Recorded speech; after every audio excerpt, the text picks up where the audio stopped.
corruption in NNPC, insecurity, and then they almost threw pebbles at Rotimi Amechi. Why on earth was he there in the first place? Good morning, Nigeria, and welcome back to the Good Morning Nigeria show. It's time for us to discuss and review the just concluded NBA conference. Now, we do know that a lot had been said, in the build-up to this conference, but when you start to see ex-governors, there's still a lot more to talk about. Joining us to talk about this is Barrister Ikechukwu Ikeji. Thank you so much. Thank you so much. And welcome. Thank you. How was it? Well, very well, thank you. It went well. Bar the confusion that was the registration process and sharing of materials. It was an absolute... everywhere in Nigeria. School, election. I don't know why I'm surprised. He shared off camera. He shared some pictures of at the conference, and I was surprised. You're fighting? No, not fighting. Well, not disorderly. Fighting, it seems disorderly. Yes. If they can be disorderly at the National Assembly, hello. Yes. Hello. Yes. But if you look at it, it's you have a clear record of how many people paid, how many people you are expecting, and then so it follows that you should also have a plan as to how to distribute these materials, share these materials. For example, you could use the branches.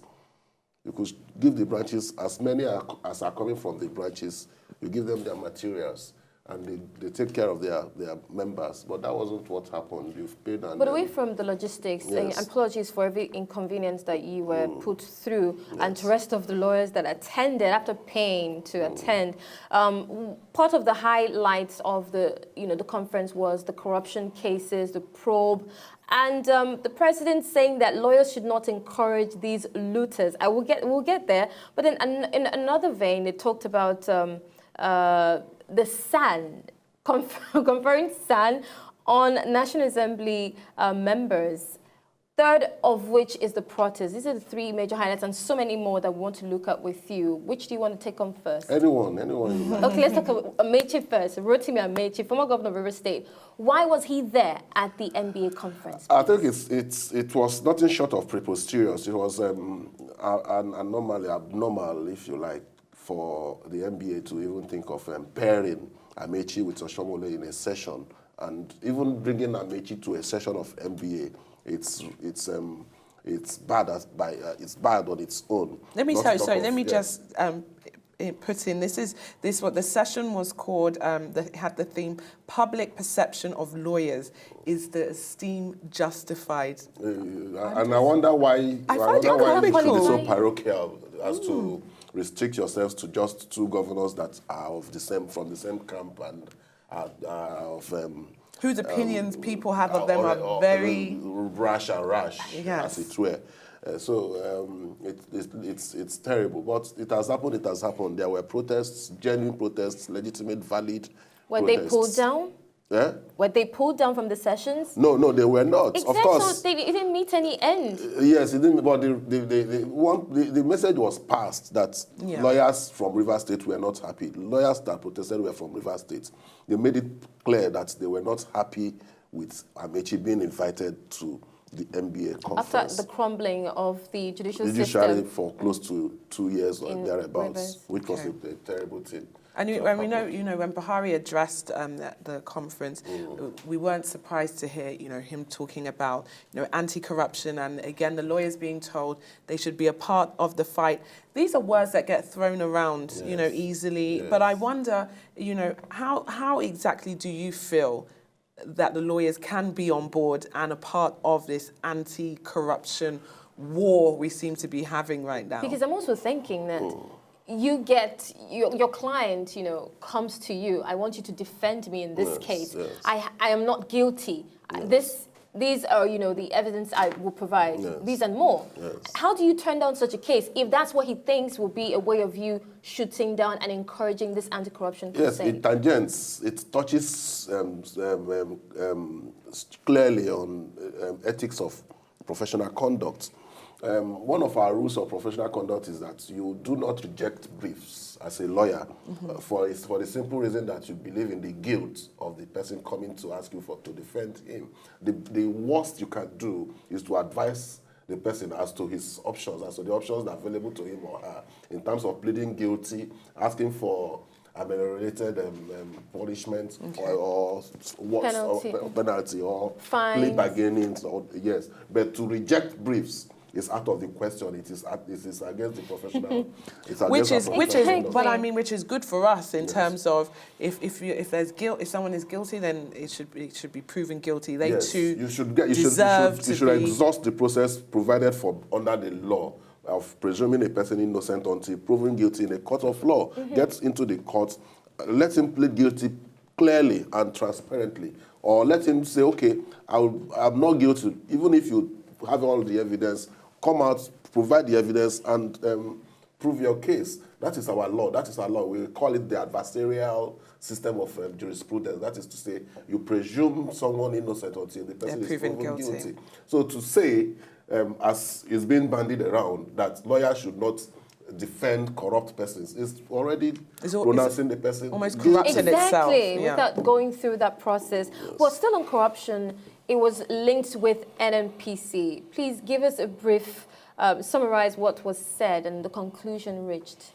Well, you see, the NBA agreed that there was need to unbundle the NNPC by way of expediting action in the passage of the PIB, the Petroleum Industry Bill. Although a lot of questions were raised with regards to the contents of the Petroleum Industry Bill as raising issues of trust.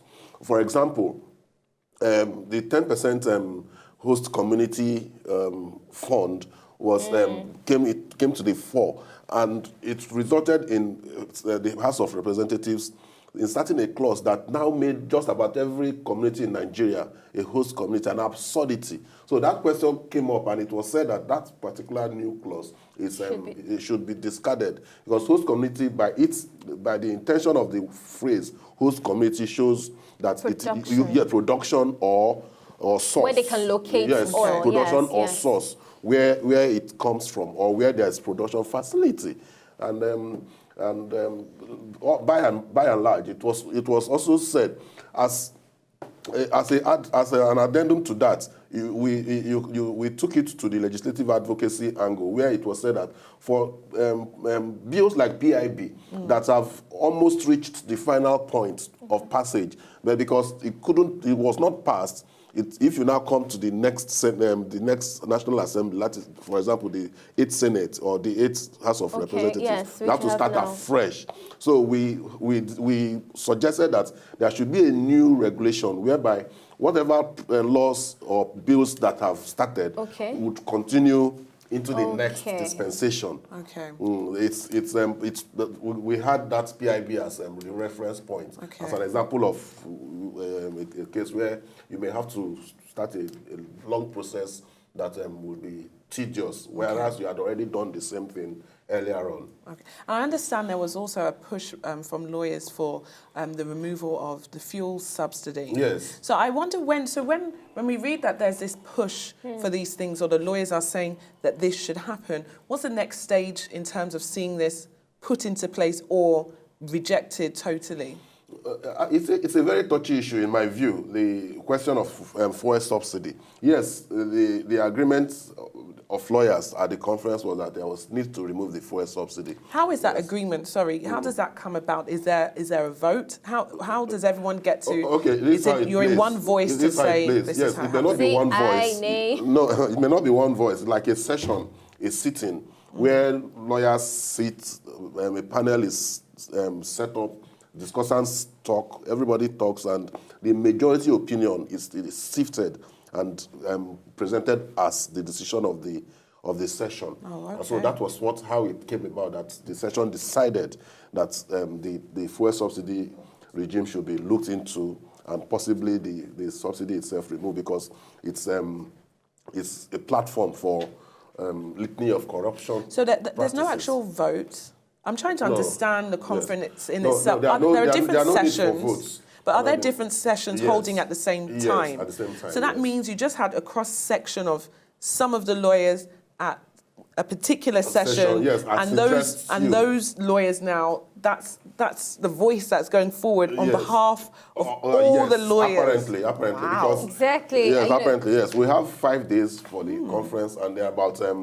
It's like what we have for the national conference. Yes, the national conference, yes. You have committees, and Okay. there are about 15 or 18 sessions, or thereabouts, or not, probably 25 sessions. I can't remember exactly, but on each hour, you may be having about 3-4 sessions going on simultaneously. Okay. Yeah, and so it's important that you find the areas that interest you as a lawyer on each day or in each hour. Which is why it's very good to have the paperwork beforehand, the materials the material you didn't get, to know what session you should go to. But how would these, motions raised or reached be leaved? Will they be implemented at some point? I mean, we see the national conference almost going on the bushel right now. I mean, is there like a... Zoe, unfortunately, that is one of the problems of the NBA. The NBA Because you just go there, you pay, you come, you talk, you take pictures, and then we're done. Yes, the NBA has lost its voice. There was a time when the NBA was a leading voice in reforms in Nigeria. When the NBA speaks, the government sneezes. So why do you still, because you told me this isn't the first time you've gone to this the conference, why do you still go then if what is discussed doesn't get implemented? The conference will force us. One aspect of it is you get to attend sessions, and the other aspect is that it borders on social re-engineering in terms of having to re-engineer your relationships. Lawyers, friends that you may not have seen for a long time, you go there and you see them, maybe you've lost their contacts, and then it's a reunion. Wow. Yes, a reunion. It's lovely. Cool. It's a very, very lovely atmosphere to that extent. But as to whether it has effect on government policies, I would rate it as the effects as very low. Wow. Because over the years, we have had MBA presidents, MBA officers compromising their positions. Okay. They've used their positions as a means of obtaining briefs from government. And when you get briefs from government, it's difficult for you to criticize the same government. I see. You touched on insecurity, but one matter, I think it cannot wait because I'd like to know what you think about it. But then the conferment of SAN on the National Assembly, members of the National Assembly, is one that makes me want to take off my weave, but I will not for the sake of this interview. Please, how was the reaction to this? Well, as a group, it's a new group, legislative session, the session on legislatures, that is to say, those lawyers who are in the National Assembly or in the State Houses of Assembly. They've created a new session for them. One of the suggestions they made was to give them opportunity while serving in the Assembly to also have, is it what you call scores, so as to qualify them to be awarded SAN. But in my view... Isn't that cheating? It's not cheating. In my view, it's out of the question because it raises the question of, are you practicing law in the Assembly or are you practicing law outside of the Assembly? While as an academic, you are practicing law by way of teaching. Every day you continue to research and bring out new spheres of law. And in practice, as an advocate, as a lawyer practicing in the courts, you continue also to go to court and talk about law. But in the House of Assembly, everybody, it's an all-commerce affair. A doctor can be there, a zoologist can be there, just so long as you can get voted into the seat. And so that shouldn't be a basis whatsoever of awarding sanship.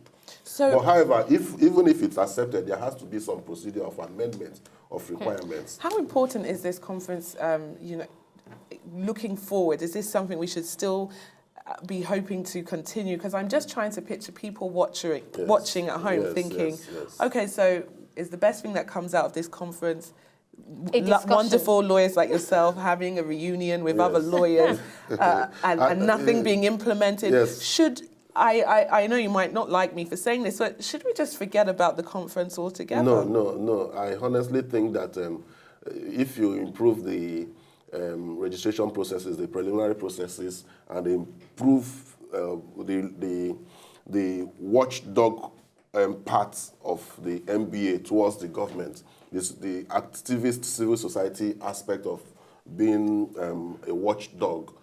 If you improve that aspect, the conference is very good. It helps to create policy dialogues that can improve inputs into government policies. Okay. So it's a wonderful opportunity to develop it. If you read through some of the communiques, some of the resolutions that we reach, you would find some in-depth and far-reaching decisions based on research, because a lot of people, lawyers come there, they've researched beforehand so much and come there and present their papers. Okay. Okay, I mean, one of our friends, Barrister Ikechukwu, I'm Yes, sure I saw him at the conference. Yes, he was there to present a paper. Yes. One we'll be getting to in the course of the week. But then illegal tolls was also in focus. Insecurity was in focus.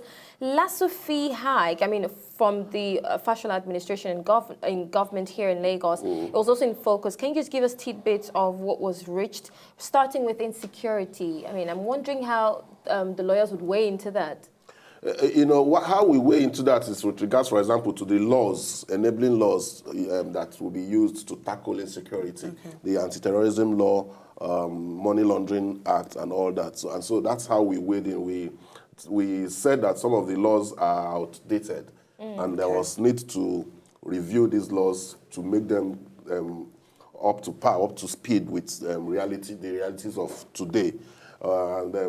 The insecurity, for example, technology, we looked at forensic technology, and it was seen that we lacked so much in forensic ability, and that